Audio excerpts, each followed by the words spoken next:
The major work that was done at Caddell's on the Lilac was repairing the underwater hull, doubling up, putting extra patches on some other holes that we found while she was in the dry dock, because there were some critical points there that hadn't been addressed in 20 years. It could have created a disaster. You know, she could have sunk.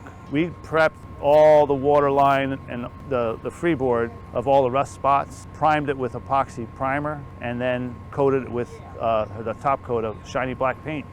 Put her number back, which was a fun project because we didn't have any of the original drawings of it or the specs from the Coast Guard, so we used old photograph.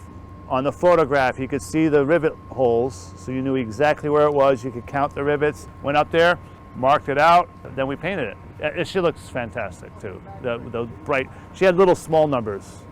Now the proper numbers. She looks really, really smart. Bring a smile to my face because I recognize it for what it is, which is a piece of history that is completely gone. You know, the U.S. Lighthouse Service doesn't exist anymore. Hasn't existed in 100 years. And they had a plaque. Their symbol was a lighthouse.